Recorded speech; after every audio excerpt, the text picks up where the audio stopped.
ibihe byiza aho muherereye hose. Umuhanzikazi Marina rero yeretse ubusabwe umuhisi n'umugenzi, abantu bacika ururondogoro.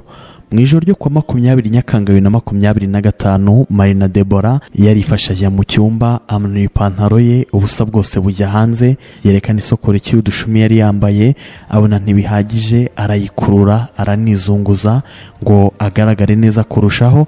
Nuko yifata amashusho yashyira ku mbuga nkoranyambaga, ayashyira kuri Instagram ye, hanyuma abantu bacika ururondogoro bibaza ukuntu umunyarwandakazi yakora ibintu nk'ibyo.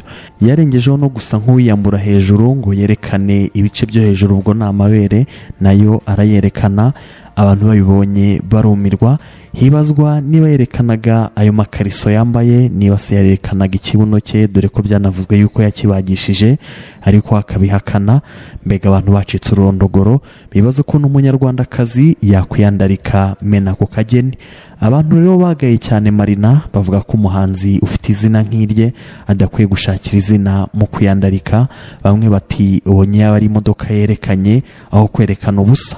Hari abahanzi rero bajya bakora ibyo kwiyandarika ngo bavugwe, ariko iyi ntabwo iba ari hiti, ahubwo biba ari ugushungerwa, kandi ibi ntibiramba. Umuntu abanerekanye urwego rwe kwa rurwo kwiyandagaza. Ikindi kandi ufite impano si ngombwa kwiyandarika, kuko hari abiyandarika bakagira ngo rubanda bakunze ibihangano byabo, kandi ahubwo bashungereye ubusa bandaritse bakabakwena. Kandi umuhanzi ushaka kubaka izina ntiyakabayeho gutyo. Ibintu byo kwiyandarika, Perezida Paul Kagame yavuze ko abantu barata ubusa bwabo no mu mutwe babambaye ubusa. Hari kuwa 19 Mutarama 2025 Perezida yababajwe n'urubyiruko rukomeje kwiyandarika, by'umwihariko urwiyambika ubusa ku karubanda. Asaba abayobozi n'ababyeyi guhagurukira ibyo byonnyi byibasiye umuryango nyarwanda. Perezida Paul Kagame yagaragaje agahinda rero aterwa no kubona umuryango nyarwanda ukomeza gusenyuka urusorongo. Rimwe na rimwe ababyeyi, abayobozi mu nzego za leta, amadini n'abandi bari kurebera. Yahereye ku gutanga urugero ku ngo zisenyuka zitaramara n'amezi, aho yashimangiye ko kubaka urugo atari intambara, ku buryo abashakanye ngo bubaka urugo bakwiye guhora barwana. Yakomeje agaragaza ko adashimishwa no kumva raporo ndetse n'ibyo abona ku mbuga nkoranyambaga birimo n'abiyambika ubusa bakabishyira ku karubanda. Yagize ati uwambara ubusa ararata ikisa abandi badafite. Nta dini ribaho ryo kwambara ubusa, nta muryango ubaho wo kwambara ubusa, ariko buriya ntabwo ari ukwambara ubusa gusa, bambaye ubusa no mu mutwe. Ni ubusa buri mu mutwe nicyo kibazo, niho bishingira. Yaboneyeho gushimangira ko nta muyobozi ukwiye kurebera umuryango nyarwanda usenyuka, kuko nta kindi baba bamaze kitari ukuwufasha gutekana no kumererwa neza. Yakomeje agira ati mbwira ukuntu wakwemera umuryango nyarwanda kubaho gutyo, ukibwira ko nubwo twicaye hano nk'abayobozi inshingano tuzaba twuzuza ni izihe? Ubusanzwe kugaragaza imyanya y'ibanga, kwambara ubusa muri za video, mu ndirimbo n'ahandi, gukora imibonano mpuzabitsina ahantu hatemewe n'ibindi, ibyo byose birahanwa. Ibi byaha mu mategeko mpanabyaha bavuga ko abikoze abakoze ibiterasoni mu ruhame kandi akabihanirwa.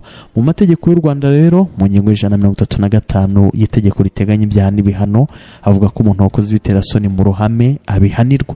Iyo umuntu yakoze ibiterasoni mu ruhame ahamwa n'ingingo y'135 y'itegeko riteganya ibyaha n'ibihano, hakaba hagira hati iyo icyaha cy'urukozasoni cyakorewe mu ruhame, uwakoze icyahanishwa igifungo kitari munsi y'imyaka 2 ariko kitarenze imyaka 5, ntihazabe amafaranga y'u Rwanda atari munsi y'500 ariko atarenze miliyoni 1. Iyo bavuga ko ubundi ibintu ari ibiterasoni, abenshi bashingira ku muco, ariko ukurikije umuco wa buri gihugu hari iby'abagituye bafata nk'ibiteye isoni, abandi bakabona ari ibisanzwe. Impamvu hashyirwaho amategeko biba ari uburyo bwo gufasha abantu bamwe muri sosiyete ko badateza ibibazo muri rubanda. Kugeza ubu rero ikibazo ni uko hari ibintu byinshi mu muco abantu batemeranywaho, ariko nko mu Rwanda gukora ibiterasoni mu ruhame birahanwa. Muri ibyo biterasoni rero harimo kugaragaza imyanya y'ibanga, kwambara ubusa muri za video z'indirimbo, gukora imibonano mpuzabitsina ahantu hatemewe n'ibindi byo kwiyandarika. Ngayo nguko rero Marina wagaragaje ubwambure bwe, abantu barabigaye bavuga yuko bitari bikwiriye gukorwa n'umunyarwandakazi nkawe.